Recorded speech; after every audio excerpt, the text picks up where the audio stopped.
अस्सलाम वालेकुम dear students, उम्मीद करते हैं कि आप सब खैर वाफियत से होंगे। आज हम इंग्लिश कंप्रीहेंशन एंड कंपोजिशन का लेक्चर नंबर 1 देखेंगे। इसमें हम कंप्रीहेंशन के बारे में डिस्कस करेंगे, कंप्रीहेंशन क्या होता है। फिर हम देखेंगे रीडिंग कंप्रीहेंशन क्या होता है, रीडिंग कंप्रीहेंशन किस वजह से कमज़ोर होता है, रीडिंग कंप्रीहेंशन क्यों इम्पोर्टेंट होता है, रीडिंग कंप्रीहेंशन को कैसे इम्प्रूव कर सकते हैं। ठीक है, तो ये सब कुछ आज की वीडियो में देखेंगे। कॉपी पेंसिल निकाल लें। अगर आपने वीडियो ओपन किया है तो इसका मतलब है कि आप कुछ सीखने के लिए आए हैं। ठीक है, तो कॉपी पेंसिल निकाल लें, नोट्स बनाते रहें। अगर आपको मटेरियल भी चाहिए कि पेपर में हमने किस तरह लिख के आना है तो आपको ये भी साथ बताया जाएगा। अगर कोई लॉन्ग क्वेश्चन 40 नंबर का भी आ जाए तो जितने यहाँ पॉइंट बताए जाएंगे आप उसको लिख के आ सकते हैं। सबसे पहले हम चीज़ें समझेंगे, फिर समझने के बाद हम उसको वाइट बोर्ड पे लिखेंगे और लिखने के बाद आप वही मटेरियल अपनी कॉपी पे नोट करिएगा और वही आप पेपर में लिख के आ सकते हैं। पहले हम कंप्रीहेंशन के बारे में थोड़ा सा जान लें। तो फर्स्ट पॉइंट पे हम डिस्कस करते हैं कंप्रीहेंशन। कंप्रीहेंशन पहले इस चीज़ को समझेंगे, बाद में यहाँ पे आपको टेक्स्ट मिलेगा, उसको आप नोट कर लीजिएगा। ठीक है, कंप्रीहेंशन क्या होता है। अगर तो आपको मेरी बात की समझ आ रही है, अगर तो आपको मेरी बात की समझ आ रही है, इसका मतलब है कि आप मेरी बात को कंप्रीहेंड कर रहे हैं। आप अपनी जगह पे बैठे हुए कंप्रीहेंशन कर रहे हैं। कैसे कंप्रीहेंशन कर रहे हैं? मेरी बात को समझ के। कंप्रीहेंशन कहते हैं समझना, किसी भी चीज़ को समझने की सलाहियत कंप्रीहेंशन। अगर आप इस एक वाइट बोर्ड मार्कर को समझने की कोशिश करते हैं तो इसका मतलब आप कंप्रीहेंशन कर रहे हैं। सही है, किसी भी चीज़ को समझने की सलाहियत को हम कंप्रीहेंशन कहते हैं। अब हम इसको देखते हैं कि अगर हम इसको पेपर में लिख के आए तो कैसे लिखेंगे। कंप्रीहेंशन मीन्स, कंप्रीहेंशन का मतलब होता है द एबिलिटी, एक सलाहियत टू अंडरस्टैंड समथिंग, किस चीज़ को समझने की, अंडरस्टैंड करने की। अगर आपको ये डेफिनेशन अच्छी नहीं लगती तो कोई बात नहीं, हम दूसरी कर लेते हैं। Comprehension, what is comprehension? ये एक एबिलिटी होती है, एन एबिलिटी टू अंडरस्टैंड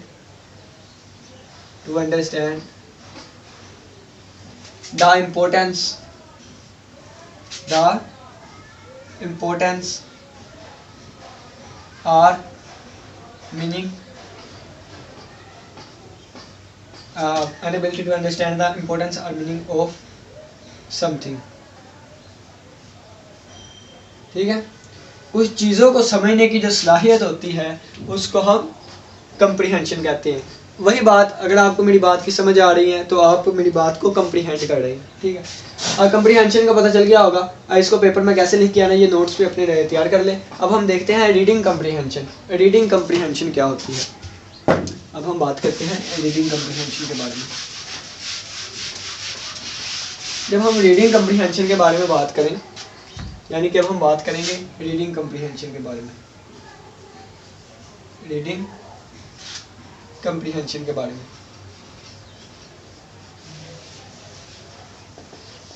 जब हम रीडिंग कंप्रीहेंशन के बारे में बात करें तो आप देखें कंप्रीहेंशन आ गया। इसका मतलब है किसी चीज़ को समझने की सलाहियत। रीडिंग यानी कि जो चीज़ पढ़ रहे हैं उसको समझने की सलाहियत। फिर आप इसकी डेफिनेशन लिखें, an ability to understand what are you reading, जो चीज़ आप रीड कर रहे हैं उस चीज़ को समझने की सलाहियत रीडिंग कंप्रीहेंशन कहलाती है। यानी कि अगर हम इसको इस तरीके से भी करना चाहें, अब एक क्वेश्चन आता है, कोई क्वेश्चन पूछ ही लेता है आपसे कि रीडिंग क्यों ज़रूरी होती है, यानी कि रीडिंग हम किस लिए करते हैं, ये क्यों ज़रूरी होती है। तो अगर मैं तो आपको कोई बात बता दूंगा तो आपने कहना उस्ताद ने लाड़ा ही लगा दिया। तो यहाँ पर आपको मैं एक राइटर रिचर्ड स्टील की बात बताता हूँ। रिचर्ड स्टील की, कौन सा स्टील? Richard Steele. ये एक राइटर थे, उनकी एक बात है कि reading is to mind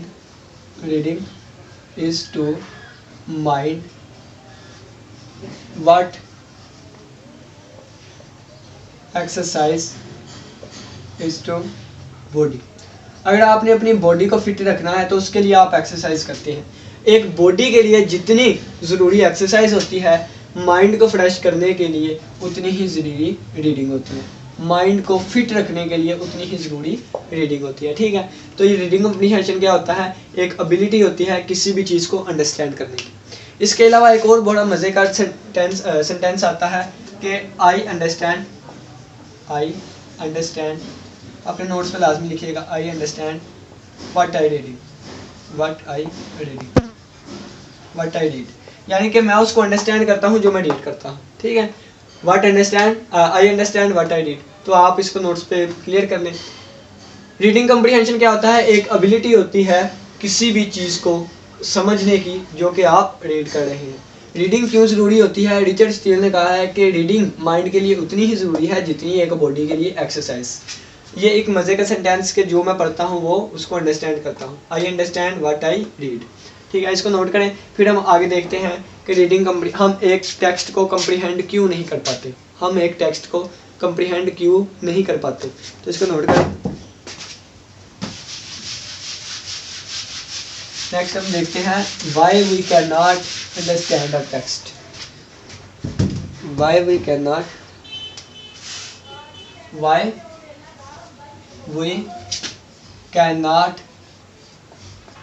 comprehend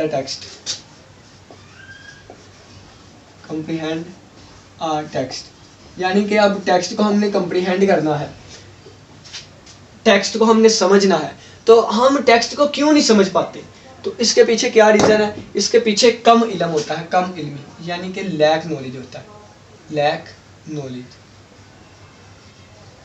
कम इल्मी होती है, कम इल्मी किस चीज़ की, तीन बातों की कम इल्मी होती है। नंबर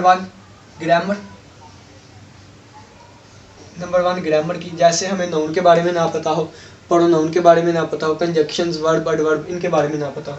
दूसरी बात आ जाती है सेंटेंस स्ट्रक्चर,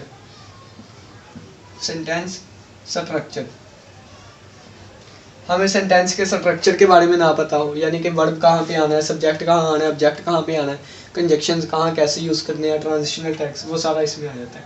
नंबर 3 पे बात आती है वोकैबुलरी,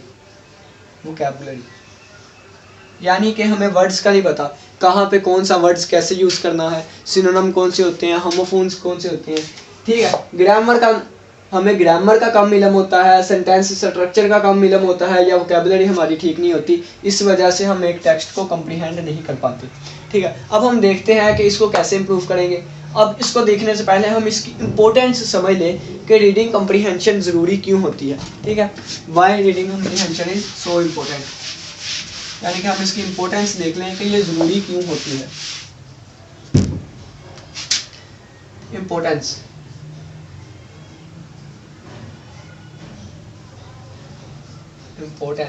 ठीक है, रीडिंग कम्प्रीहेंशन इंपॉर्टेंट क्यों होती है। गोल ऑफ कम्युनिकेशन, पहली बात तो ये है कि गोल ऑफ कम्युनिकेशन, यानी कि देखें ना कि अगर मैंने आपसे कम्युनिकेट करना है, मैंने आपसे राब्ता कायम करना है, तो मैं आपको एक लेटर लिख देता हूँ, यानी कि मैंने आपको एक लेटर लिखा,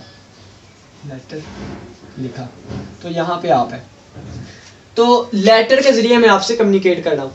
अगर लेटर में जो कुछ लिखा है आप उसको पढ़ तो लेते हैं, लेकिन आपको उसकी समझ नहीं आती, यानी कि आप उसको कम्प्रीहेंड नहीं कर पाए। जब कम्प्रीहेंड नहीं कर पाए तो आप मेरे साथ कम्युनिकेट नहीं कर सकते। तो कम्युनिकेशन का सबसे बड़ा ज़रिया, सबसे बड़ी चीज़, मेन मकसद उसका क्या था, कम्प्रीहेंशन, यानी कि उस टेक्स्ट को पढ़ के समझना। रीडिंग कम्प्रीहेंशन गोल होता है, मेन मकसद होता है कम्युनिकेशन का, ठीक है, राब्ता कायम करने का। ये इसलिए अगर कम्प्रीहेंशन हमें नहीं करना आता तो इसका मतलब हम रीडिंग के ज़रिए एक दूसरे को खत लिख के हम कम्युनिकेशन नहीं कर सकते। तो इसलिए ये इम्पोर्टेंट होता है ताकि हम एक दूसरे से कम्युनिकेट कर सकें। नेक्स्ट 2 पॉइंट्स हैं, तो वो आपको मैं समझा देता हूँ कि चलो जी आपने पढ़ भी लिया क्या लिखा है, लेकिन आपको उसकी समझ नहीं आई, तो आपने जो पढ़ा है ना, आपने जो चीज़ पढ़ ली है, इसका मकसद है कि आपने सिर्फ उसको गाया ही है। मिसाल के तौर पे एग्जांपल एक देता हूँ, देनी तो नहीं थी चाहिए, अफसोस के साथ कहना पड़ रहा है कि आप भी छोटे हो तो स्कूल जाते होंगे, तो असम्बली होती है, असम्बली में हम तराना पढ़ते हैं।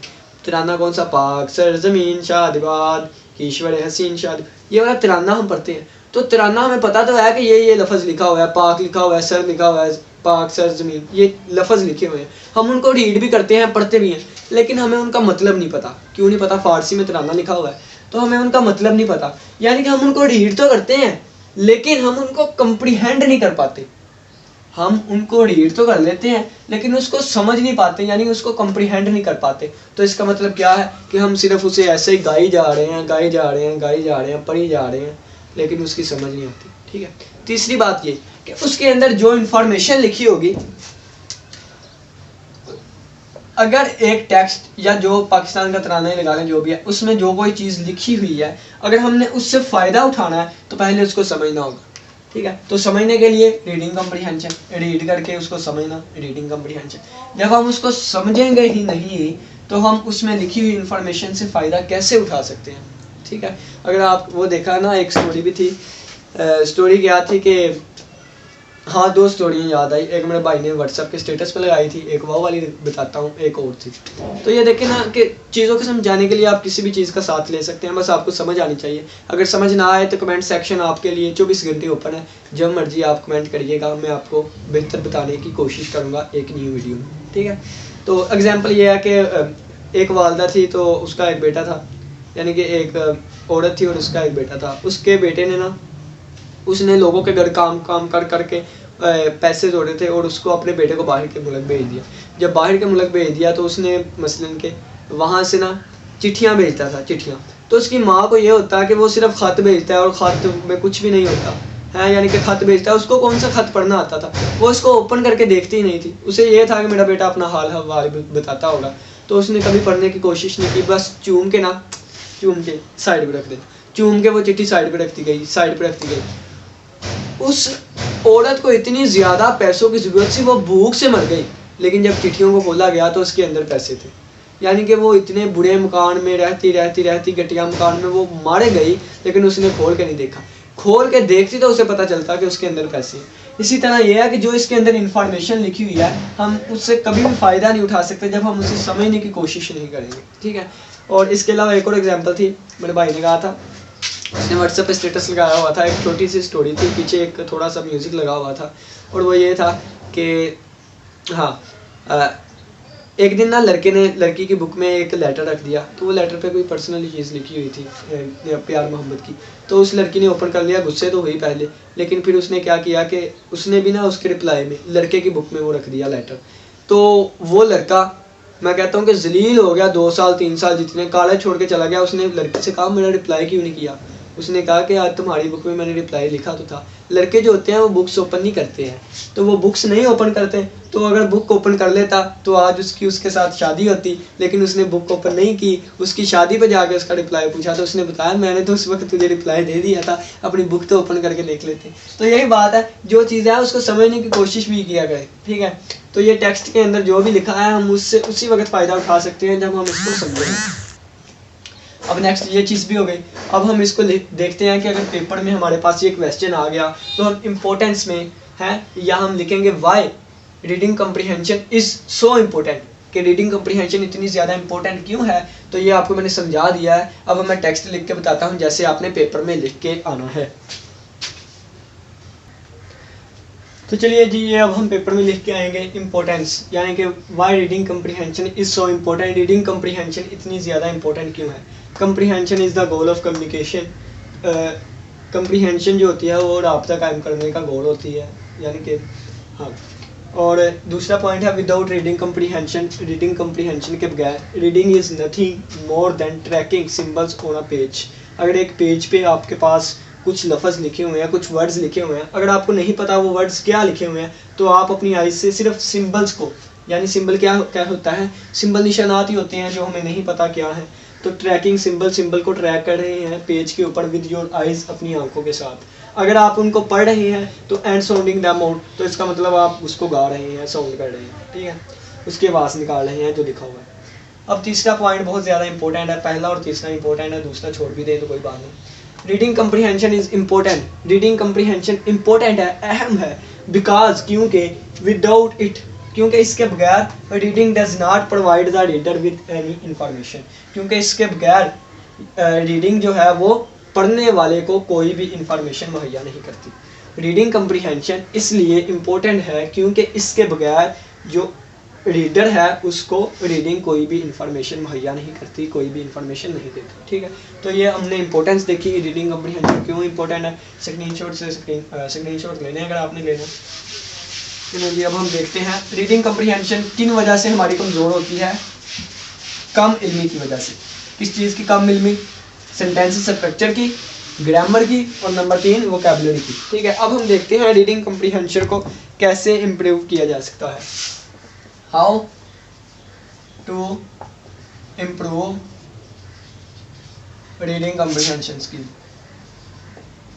Reading comprehension skill. Reading comprehension skills को कैसे प्रूव किया जा सकता है? तो आप इस वर्ड पे गौर करें, स्किल, यानी कि ये एक स्किल होती है, ये एक महारत होती है। अगर हमने एक स्किल को इम्प्रूव करना हो तो उसके लिए क्या करेंगे? प्रैक्टिस। तो रीडिंग कम्प्रीहेंशन के लिए भी हम प्रैक्टिस करेंगे और प्रैक्टिस से हम इस स्किल को इम्प्रूव कर सकते हैं। अब प्रैक्टिस किन चीज़ों की करनी है? मैंने पहले बताया कि जिनका इल्म कम हो। किसका? ग्रामर का, सेंटेंस स्ट्रक्चर, और नंबर तीसरी बात वोकैबुलरी। ठीक है, अब यहाँ पे एक बहुत ही मजे का सेंटेंस आता है, कहते हैं मेक कर लेते हैं, मेक प्रैक्टिस परफेक्ट।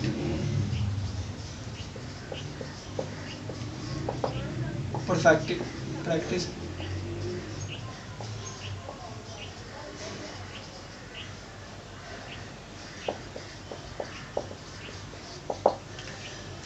कहते हैं कि अपनी प्रैक्टिस को परफेक्ट बनाइए, यानी कि अपनी प्रैक्टिस अच्छे से अच्छे कीजिए, अच्छे कीजिए, इतनी अच्छी कीजिए कि वो परफेक्ट हो जाए। अपनी प्रैक्टिस को परफेक्ट बनाइए, प्रैक्टिस आपको परफेक्ट बना देगी। कितनी मजे की बात है, आप प्रैक्टिस को परफेक्ट बनाइए, प्रैक्टिस आपको परफेक्ट बना देगी। अगर मैं इस चीज़ में प्रैक्टिस यानी कि इस चीज़ को परफेक्ट करना चाहता हूँ तो पहले मैं अपनी प्रैक्टिस परफेक्ट करूँगा, इतनी अच्छे तरीके से प्रैक्टिस करूँगा, इतनी अच्छे तरीके से प्रैक्टिस करूँगा तो वो फिर प्रैक्टिस मुझे इतना अच्छा बना देगी, इतना अच्छा बना देगी। ठीक है, अपनी प्रैक्टिस को परफेक्ट करो, प्रैक्टिस आपको परफेक्ट बना देगी। रीडिंग कम्प्रीहेंशन एक स्किल होती है, जैसे एक स्किल को हम प्रैक्टिस से इम्प्रूव कर सकते हैं, इसी तरह हम रीडिंग कम्प्रीहेंशन को भी प्रैक्टिस से इम्प्रूव कर सकते हैं। पेपर में कैसे लिख के आना है आप वो देखते हैं। ठीक है, इसको नोट कर लें। तो ये नेक्स्ट हमारे पास आ गए इम्प्रूविंग कम्प्रीहेंशन स्किल्स, यानी कि कम्प्रीहेंशन स्किल्स को इम्प्रूव कैसे करते हैं। रीडिंग कम्प्रीहेंशन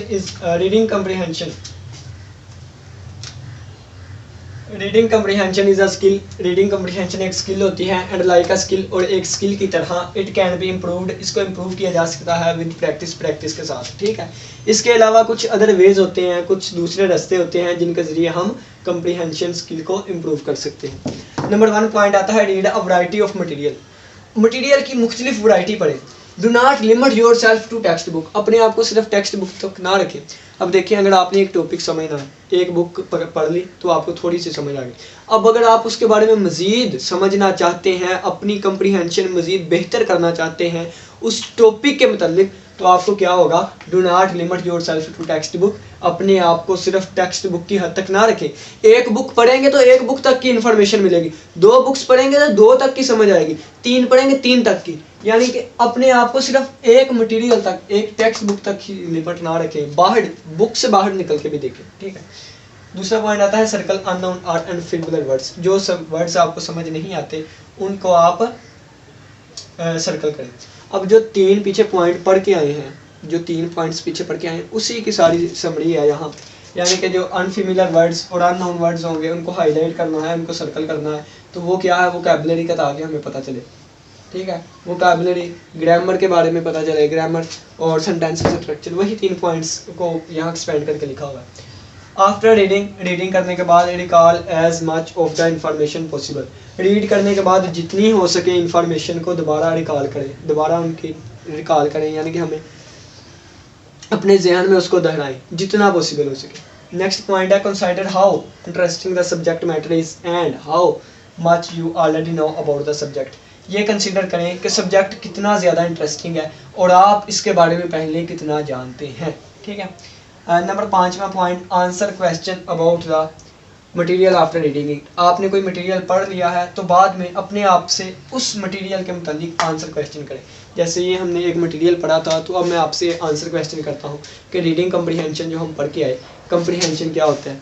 ठीक है, रीडिंग कम्प्रीहेंशन क्या होता है, रीडिंग कम्प्रीहेंशन क्यों ज़रूरी है, रीडिंग कम्प्रीहेंशन हम एक टेक्स्ट को क्यों कम्प्रीहेंड नहीं कर सकते, उसकी वजह क्या है, और फिर अगर हम नहीं कर सकते तो इसको इम्प्रूव कैसे किया जा सकता है, कितने तरीके हैं इसको इम्प्रूव करने के। तो ये आप ये एक दूसरे से क्वेश्चन कर सकते हैं। अब इन 5 पॉइंट्स को अपना के हमें क्या क्या चीज़ मिलेगी, अब हम वो देखते हैं और कैसे पेपर में लिख के आएंगे। इसका आप स्क्रीनशॉट ले लीजिए। नेक्स्ट सिर्फ एक छोटा सा एक वाइट बोर्ड ही लगना है, यानी कि दोबारा थोड़ी सी चीज़ लगनी है, वो हम करते हैं और फिर हम अपना टॉपिक क्लोज करते हैं। नेक्स्ट अगर हम देखें तो वो जो हम पीछे 5 पॉइंट पढ़ के आए वो हमें हेल्प यानी कि मदद देते हैं टू अचीव फॉलोइंग पर्पसेस, इन मकसद को अचीव करने के लिए। नंबर 1 है टू इन्हांस, बढ़ाने के लिए understanding of the content in a text. अब देखें ना कि अगर यूट्यूब पे भी आप मुख्तलिफ वीडियोस देखेंगे तो सबसे पहले हमें कंटेंट बता दिया जाता है कि आज की वीडियो में हम ये पढ़ेंगे, लेकिन मैंने आपको कंटेंट शायद बताया है कि नहीं, वैसे लिखा तो नहीं था। तो जो चीज़ें हमने पढ़ ली हैं, अगर तो आपने तवज्जो से ये लेक्चर सुना है तो आपको खुद पता चल गया होगा आज हमने क्या क्या पढ़ा है। तो क्या क्या पढ़ा है, आज हमने कम्प्रीहेंशन पढ़ा है, रीडिंग कम्प्रीहेंशन पढ़ा है, रीडिंग कम्प्रीहेंशन क्यों ज़रूरी होता है ये पढ़ा है, फिर उसमें कमियां कौन कौन सी आती है, किस वजह से हम कम्प्रीहेंशन नहीं कर सकते, फिर हम इसको कैसे इम्प्रूव करते हैं, और इम्प्रूव करने के बाद हम किन किन मकसद को अचीव कर सकते हैं, ये हमने आज की वीडियो में देखा। अब टू एनहांस, बढ़ाने के लिए अंडरस्टैंडिंग, इस समझ को, of the content in the text, text में कंटेंट क्या लिखा हुआ है इसकी अंडरस्टैंडिंग को बढ़ाने में मदद देते हैं। To improve understanding of how information is organised in a text, एक टेक्स्ट में इंफॉर्मेशन को कैसे तरतीब दिया गया है। अगर मैं आपको बताऊं तो हमने टेक्स्ट को कैसे ऑर्गेनाइज किया था। सबसे पहले कम्प्रीहेंशन की डेफिनेशन, फिर रीडिंग कम्प्रीहेंशन की डेफिनेशन दी थी। ठीक है, फिर उसके बाद मैंने बताया था रीडिंग क्यों इंपॉर्टेंट होती है, उसके बाद बताया था किस वजह से हम कम्प्रीहेंड नहीं कर सकते, फिर ये बताया था कि कि रीडिंग कम्प्रीहेंशन इतनी ज़्यादा इंपॉर्टेंट क्यों है, फिर बताया कि ये एक स्किल होती है, इसको कैसे इंप्रूव कर सकते हैं। तो ये ऑर्गेनाइज था, यानी कि कैसे ऑर्गेनाइज किया गया। अब ये आप देखें ना तो आपको यहाँ से भी देख के पता चलेगा, मैं चाहता तो ये पॉइंट ऊपर रख सकता था, ये बाकी पॉइंट्स नीचे रख सकता था, लेकिन मैंने इसको एक ऑर्डर में ऑर्गेनाइज किया ताकि आपको पता चल। अब आप इसको पढ़ के बता सकते हैं कि कैसे ऑर्गेनाइज किया, कि पहले मैंने ये चीज़ बताई, दूसरे नंबर पर ये चीज़ बताई, तीसरे नंबर पर ये बताई। तो अगर आप किसी टेक्स्ट को पढ़ेंगे, उन 5 जो तरीके लिखे हुए थे, 5 वे, उस 5 वे के ज़रिए, तो वो हमें मदद करेंगे किस पर्पज़ के लिए, टू इम्प्रूव करने के लिए अंडरस्टैंडिंग को, कि इंफॉर्मेशन को कैसे तरतीब दिया गया है एक टेक्स्ट में। ठीक है, और तीसरा पॉइंट आता है to improve attention and concentration while reading.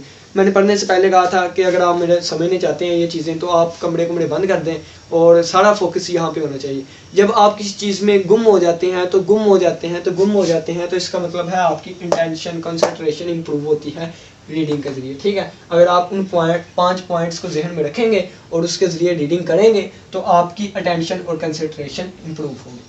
Next point आता है to make reading a more active process, reading को एक चुस्त प्रोसेस बनाने के लिए, एक एक्टिव प्रोसेस बनाने के लिए, उन एक्टिव प्रोसेस तो पहले ही है, किसी चीज़ को रीड करना बहुत ही एक्टिव प्रोसेस है, लेकिन अगर आप वो 5 पॉइंट्स जो मैंने बताए उन पे आप फोकस करेंगे, उनके ज़रिए आप रीडिंग करेंगे, तो ये आपको रीडिंग को मोर एक्टिव प्रोसेस बना देगी। नेक्स्ट आता है तो increase personal involvement in the reading material.